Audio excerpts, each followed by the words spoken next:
Hello, I'm Craig Constantine. Welcome to the Movers Mindset Podcast, where I talk with movement enthusiasts to learn who they are, what they do, and why they do it. My guest today is Iron Gump. Welcome, Gump. How are you today? I'm great, Craig. How you feeling today? Um, I'm kind of like I'm like cruise control today. It's kind of very. We're in the same time zone and close enough. We have the same very gray. So I'm picking. I want to say I don't want to be like all highbrow. I'm picking more meditative tasks today. Like and I'm not doing the post production because that can kind of stress me out. Gotcha. I when we talked previously, and then we talked before I hit the big red button. I wanted to start us with I'm going to call it mindful workouts, being meditative while training. I'm people who know me well. I'm kind of into QM, like not like I do it every day, but I can often be spotted on the tennis courts without a tennis racket, doing hands and roll. And I really feel like it suits my mindset. Like I'm the kind of person who enjoys staring at the ground with sweat dripping off my nose because it helps fix my thinking. And then when I saw your Instagram, which is like really cool, I like some of the things you're doing. I was watching box jumps followed by kettlebell squat. Like oh, that was a neat way to do that. When I saw your Instagram, I'm like, oh, here's somebody who seems to have the same sort of mindset around physical training. So I wanted to start us by talking about how did you get into combining those two things, like meditation or mindfulness, however you want to think about that, and physical training, or have they always been combined for you from day zero? Or Well, when I first started, I was the gym guy. Before that was martial arts. So back talking about when I was a teenager, my brother in traditional Chinese martial arts, my brother was hanging around with these friends of his, and he met this girl, Melissa, her dad, Steve. Steve was an interesting dude. Looked like a little short, fat Jewish guy, nondescript. You would never guess, like Danny DeVito, but with hair. So even I've never seen Danny DeVito with hair, but okay, keep going. So apparently this guy was some kind of martial arts expert because my brother was very physical, extremely physical, and he played around with Steve a little bit and punched him. And Steve was like, you could hit him as hard as you want. And you'd feel like you were hitting a telephone pole. And then he'd touch you with one finger and you'd feel like your soul was dying. Like it felt like something inside just turned off. So that was my introduction to the meditative aspects, because I started training with Steve and my brother for a few years, and we were doing a lot of static exercises, horse stance, holding dumbbells out parallel for 10, Right. 15 minutes, Asymmetry, yeah. holding them out front of you, all this fun. And I say fun very, very like it wasn't fun, very much like that because I was a teenager. I didn't understand what we were doing or what was happening. So that was my introduction towards the harder, what I would see the more physical meditative aspects of training, because there was an aspect of mind that had to be accessed that my young mind wasn't really, it wasn't tuned into it yet. And then one day me and my brother are sparring and we didn't use pads or anything. So he kicked me and just missed my throat with his big toe. And even Steve was like, I wouldn't have been able to fix that with all the magic I know, because it was very much a full force kick, and I felt it just across my Adam's apple, and that kind of humbled me backwards into, all right, maybe this is not what I'm doing right now. So then I transitioned into going back into the weights. and I did weights for a long time. I was the guy like yourself on the tennis court doing the weird stuff. That was me in the gym. I was, using the cable machine like no one else uses the cable machine. Doing Upside down on the Nautilus, right? exactly. I was leaning all the way back, getting my torso horizontal to the floor, and then doing cable pulls down like that while my feet were on the ground. Hmm. So I was using my own body weight to counter the weight of whatever I was pulling on the machine. So I did that for some years, and I spent a good amount of time in the gym, a couple hours a day, because I started working in security in Philadelphia for since I was 19. So I did probably 20 something years. So that lasted for some time, the gym aspect. And then I was always back and forth with the martial arts, the the qigong, what we in the West call qigong. But what's interesting about the Chinese is they don't talk about qigong or qi or anything like that, because the arts have it in it.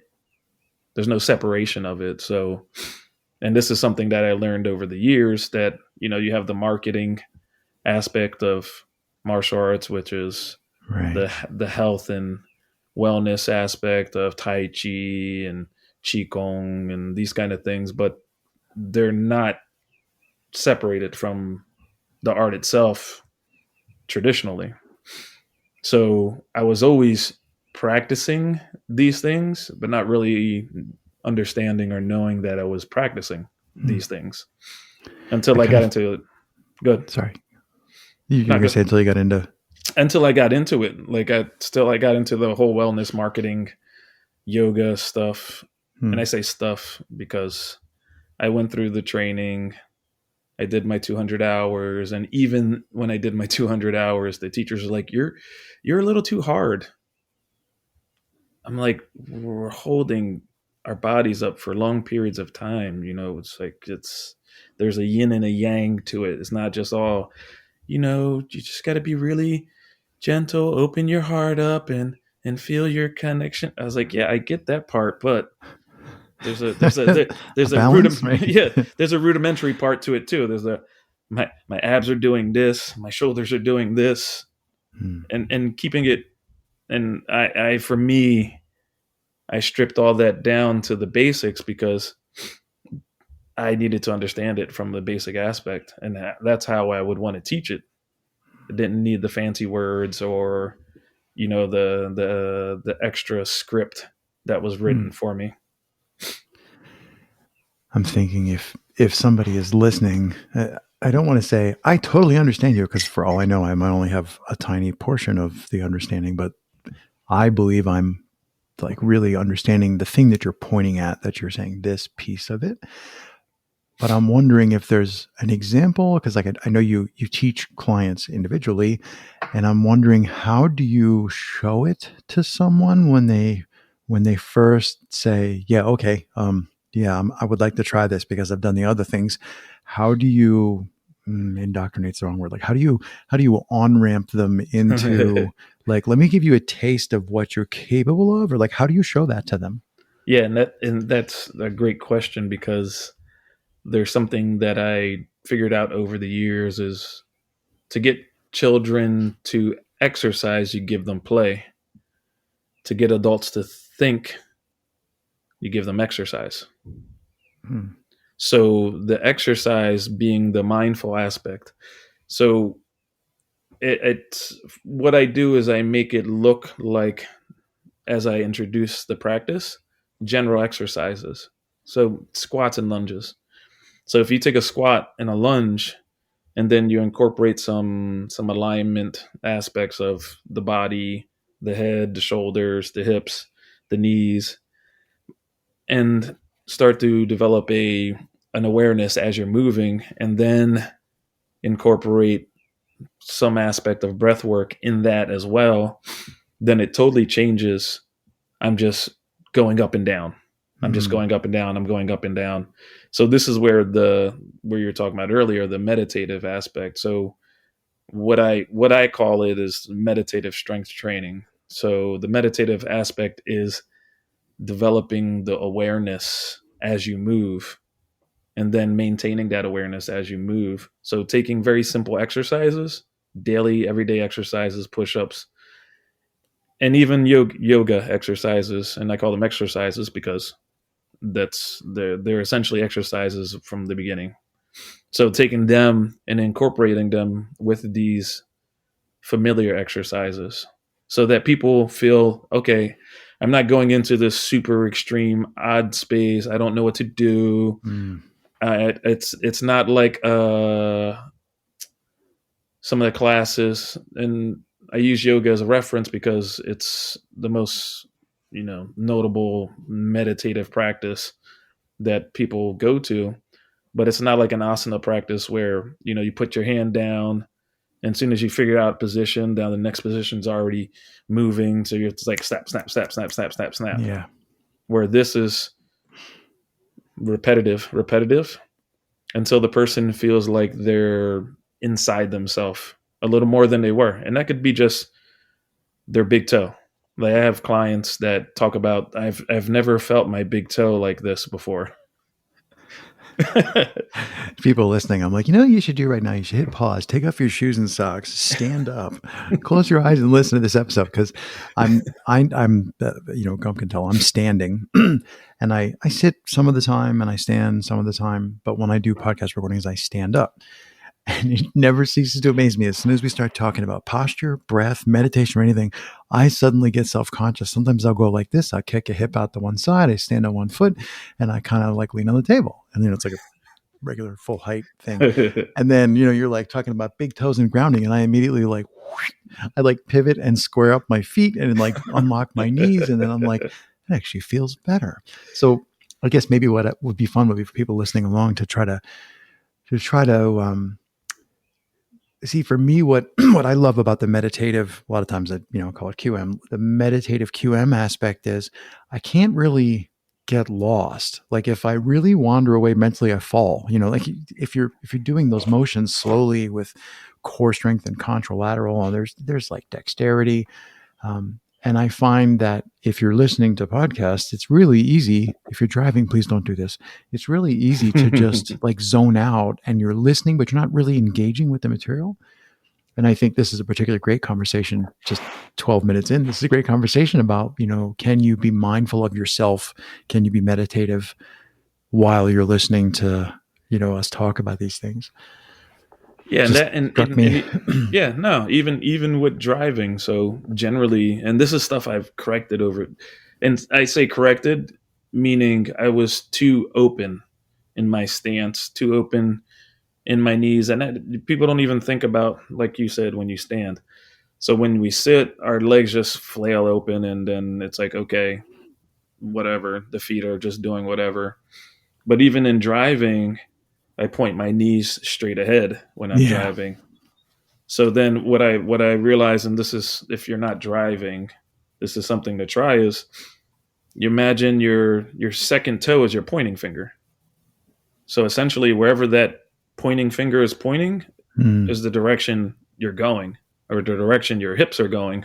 Yeah. So if your toes are pointed out, then your hips are turned in. If their toes are pointing in, your hips are turned out. So just this minor getting that second toe, if it's not crooked like mine, it's like, all right, use the knuckle then. use it. Follow your metatarsal, your Yeah. meta. Yeah, your Yeah. metatarsal. Yeah, get meta with it. Get meta with it, and I'm looking at my feet going, are those the tarsals? No, yeah, carpals are in your hand, Craig. Tarsals are in your feet. Sorry. and just point it straight ahead, and try to point it straight ahead, and then going from that position, if you are standing or in a space where you can stand, and try to lower down as deep as you can into a squat, Hmm.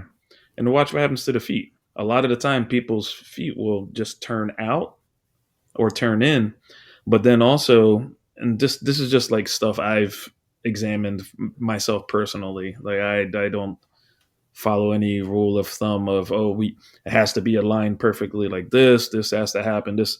It's just getting people to feel this sensation, so to speak, is have those feet straight, go all the way down, root the feet so the feet feel rooted so they don't come off the ground, and feel that space between the first and second toe as you go down, and then try to keep the knees from falling in or falling out. Mm. So then what happens is your chain of command, so to speak, is exposed. And what I look at is, I don't see weaknesses in the body, I see bridges that are not connected. So these bridges are not connected are what essentially people are working towards. And this is what I skateboarded for years. I used to skate at Love Park back in the day when it was, the mecca for Sketchy. skating. Yeah, it was the mecca for skating. Everybody was there. And I skated for 15 years and destroyed my body skateboarding because when I grew up, there was no switch stance. We just pushed with the same foot all the time. So one foot's on the board, the other foot's pushing, pushing, pushing. So a hip is dropping, a hip is coming up, hips dropping, hips coming up. So one foot was stationary while the other one was doing all this work. And then I had another teacher. We just called him Sifu. We didn't even really know his name. Asian guy, and he had us do full lotus. The first time I ever did full lotus was a half hour, and it was just like sitting there. But what he didn't do is he never taught us to switch legs. So my one hip was totally open and pushed down while the other one was pulled up because of the way I sat. And that was for a couple of years. So I had to reverse process all that information. So my left foot, being the foot that was on the board, I broke it so many times. Skateboarding, basketball, football, all these other sports I played. And then the martial arts, the putting the hip up, doing the full lotus, that just exasperated the ankle issue, and then the knee issue and the hip issue. And I didn't know it was ankle, knee, hip until I started correcting the ankle. And then my knee started getting weird.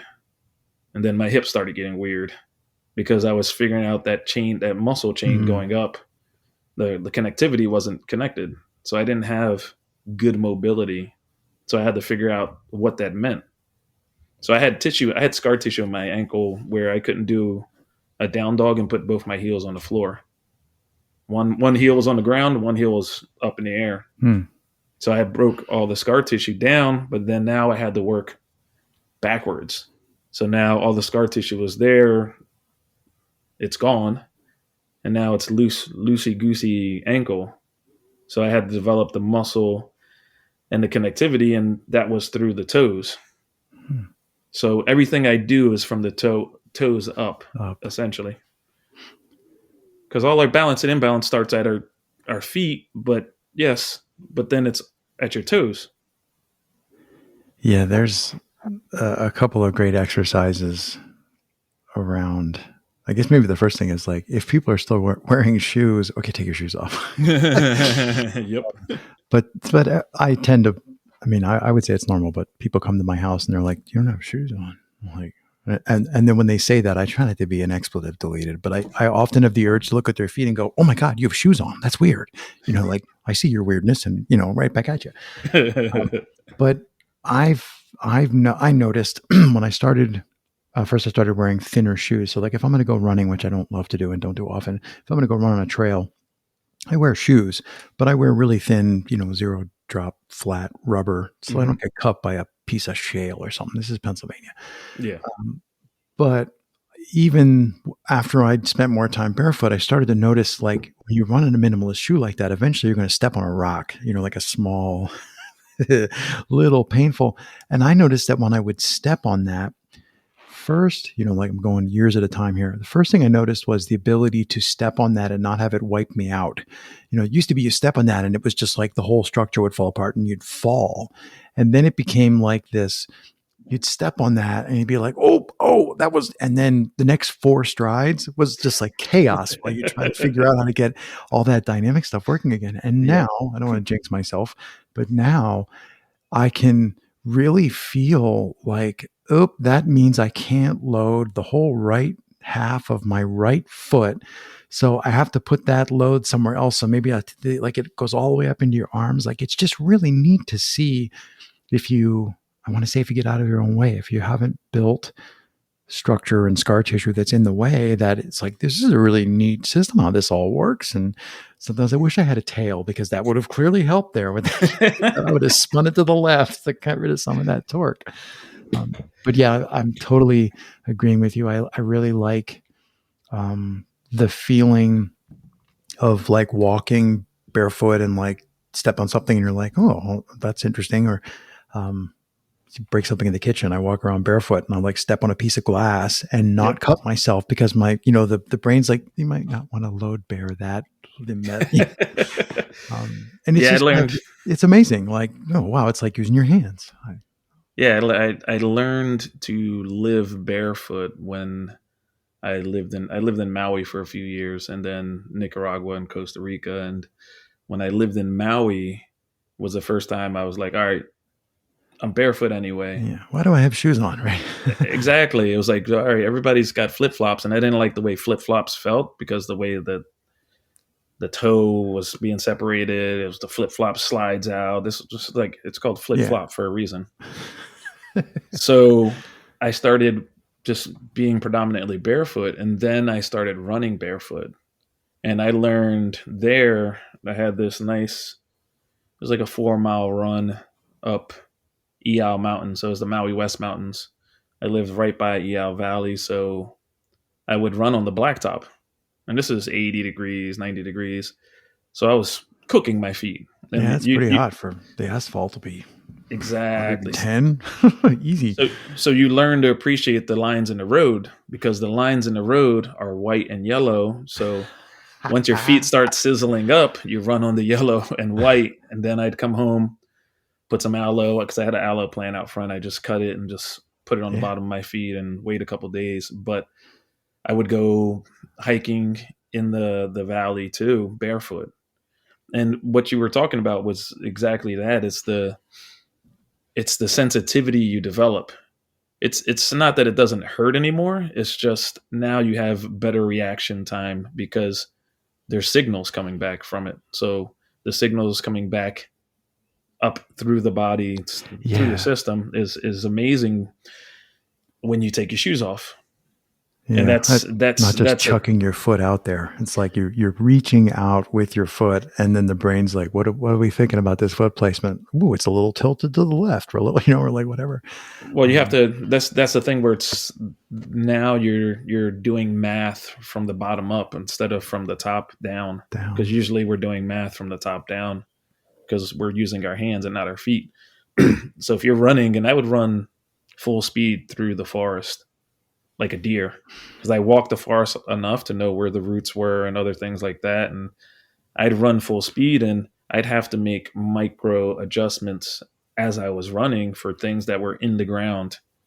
And it's the visual component is amazing too. And I had a gentleman that I met out there who wanted to go for a run, and I took him for a visceral run through the forest.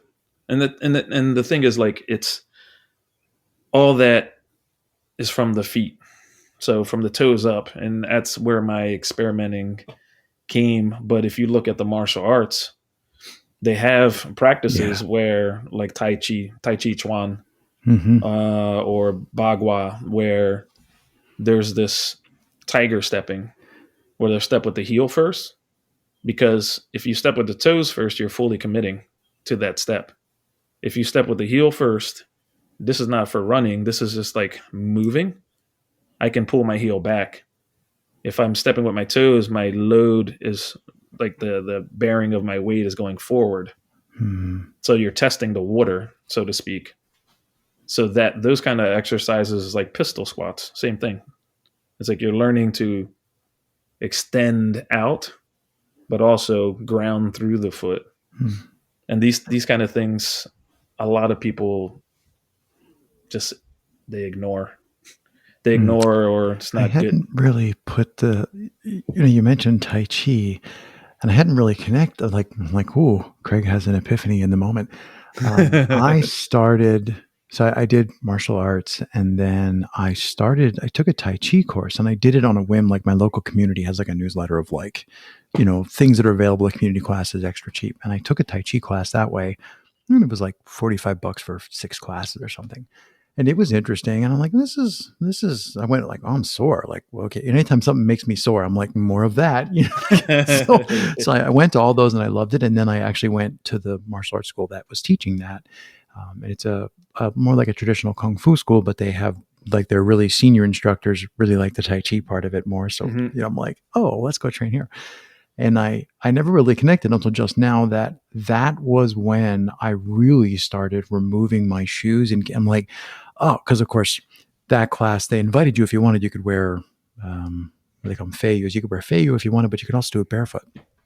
And I was doing it barefoot. And those details you were mentioning, and I'm remembering there were names. I mean, they were in English, but there were names for like the bubbling spring is one of them in uh, your feet, right? yep. And there were these. I'm like, all of a sudden, this The stuff. Hey, bubbling thank you, well. Seafood Yeah. Miller. All this stuff is coming back as like these little seeds. I didn't. I stuck with it for a couple of years, like once a week type thing, and Hmm. practicing some at home.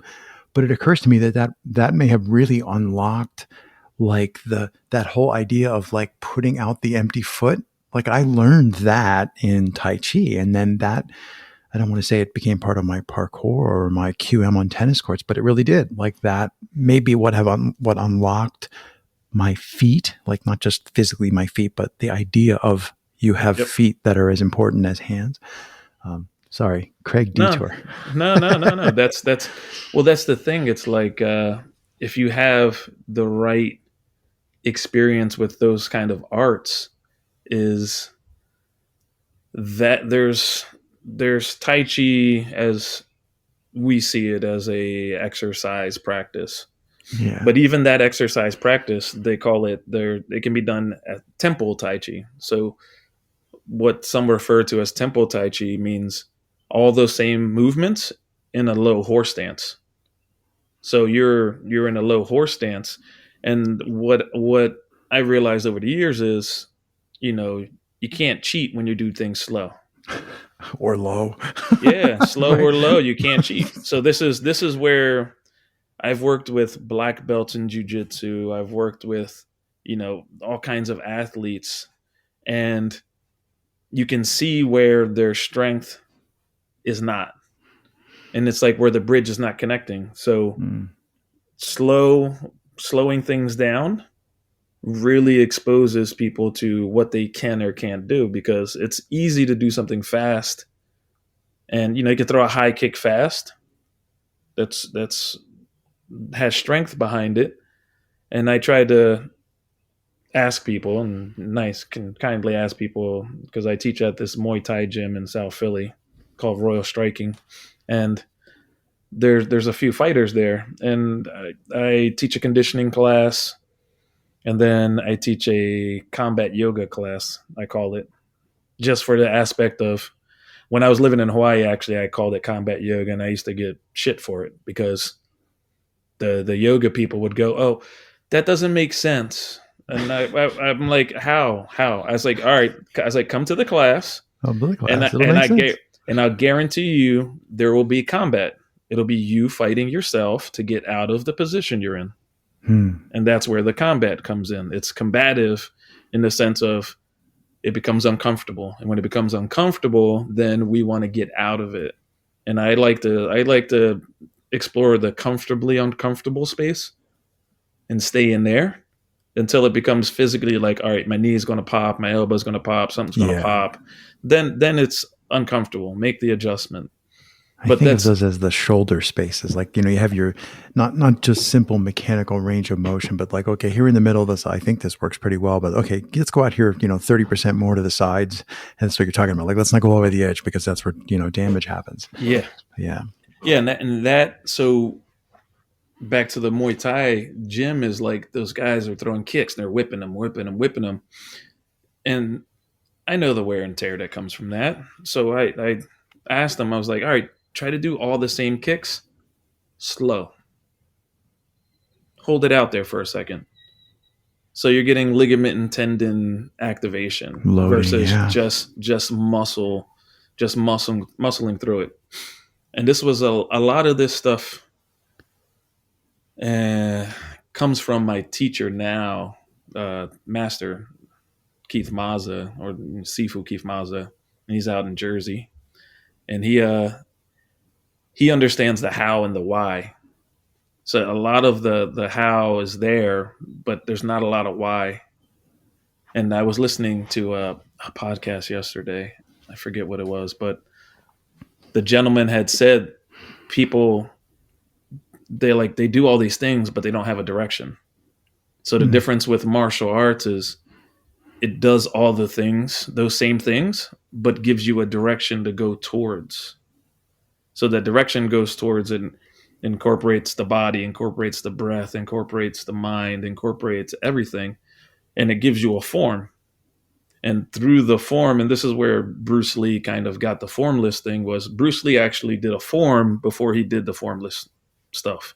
Before he did Jeet Kune Do, he had a form. He studied a traditional martial art for a period of time, and he was just like, all right, it's not for me. I'm gonna do all these things. And what's also cool about him that I learned was that when he had that fight and he broke his back or got hurt, that he started studying the traditional strongmen here and around the world. So he changed his training because he was fast, but he wasn't strong.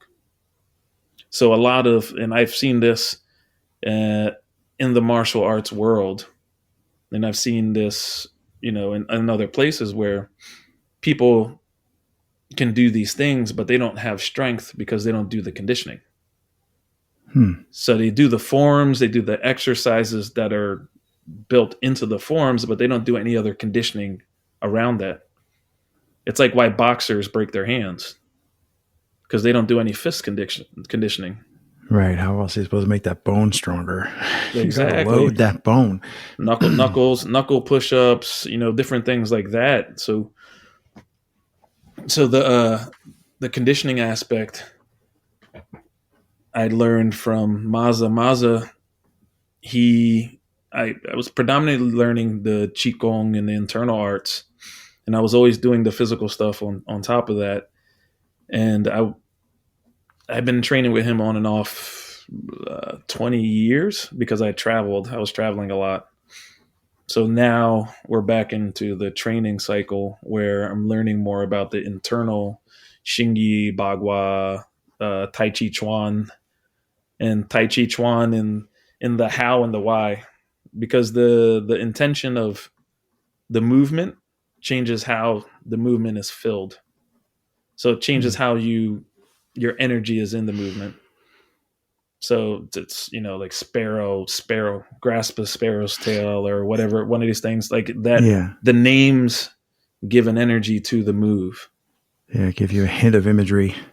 And it's important. So it's learning to take those things. I've been taking that aspect of the why and trying to make it relevant to everyday people with the movements that because I'm essentially teaching them traditional kung fu exercises, but making it relevant as a strength and conditioning exercise. And this is the aspect of the meditative part being the breath and body awareness. And then the strength training comes from just doing the exercise. And this was an epiphany I had, where you get strong from doing the thing, not from just, like you're talking about, just lifting weights and doing, like, if you do these exercises like low horse stance and go through all 64 movements of Tai Chi, Yeah, that'll fix you. you'll be real strong, especially when you start calibrating where your shoulders are supposed to be. Because when you first get into it, your shoulders are in front of your hips because your body doesn't know what to do with itself. Once you get your shoulders over your hips and then your head is up, as as if it's a balloon. You start adding all these little alignment things in there, and then you become strong just from doing the exercises that are seeming to be like, oh, these are just meditative. You see people in the park doing these low stances. It's like, it looks easy. I taught this amazing class in Maui at the local gym. It was 808 Fitness, I believe it was, and it was like in the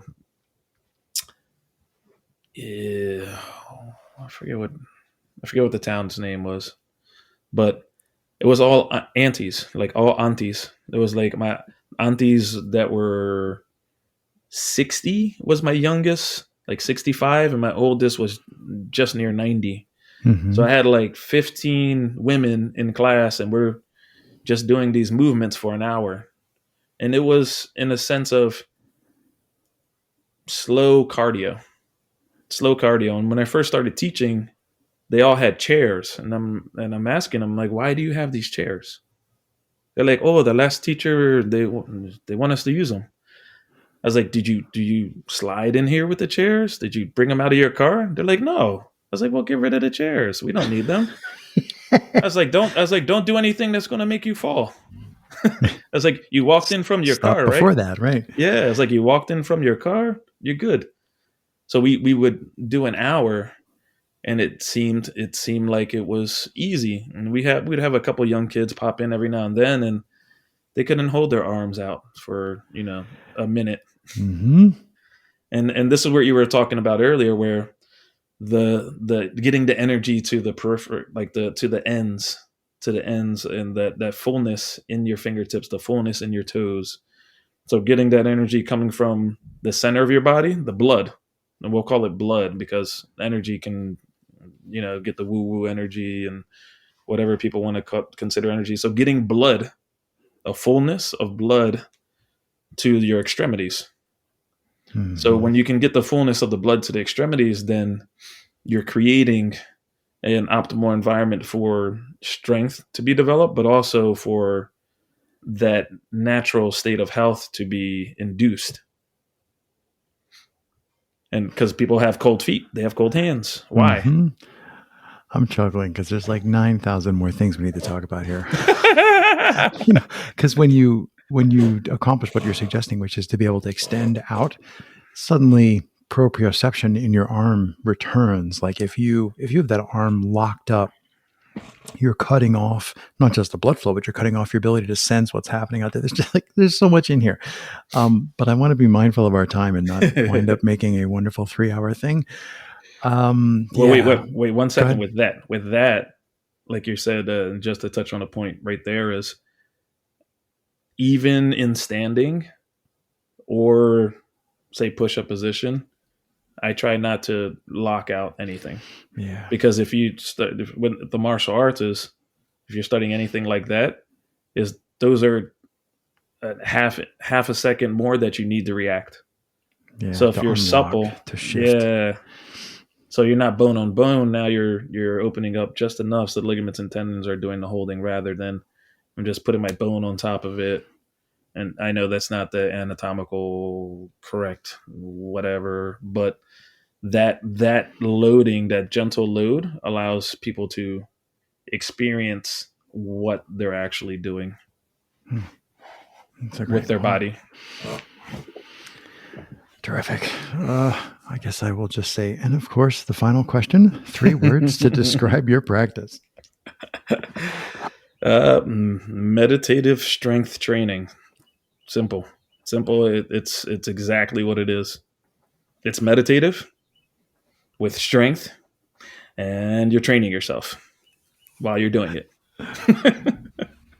Terrific. I thought that might be where you were going to go. That's a really great. I mean, that's an arc that, of what we started, what we talked about. That's really a summation. But And wait, so so the acronym is MIST. So MST. mm-hmm. So essentially you're going into the mist. You're going into the unknown. Ooh, nice. And that's where the going into the unknown of yourself through that meditative strength training. So it's a Awesome. practice of exploration. And for people who are like, wait, tell me more, everything will be in the episode notes. You can click, you can find him on Instagram. He's got a link tree, website, blah, blah, blah. I'll try not to bore people with all the gory details in the show, but they'll all be in the episode notes. Just scroll down.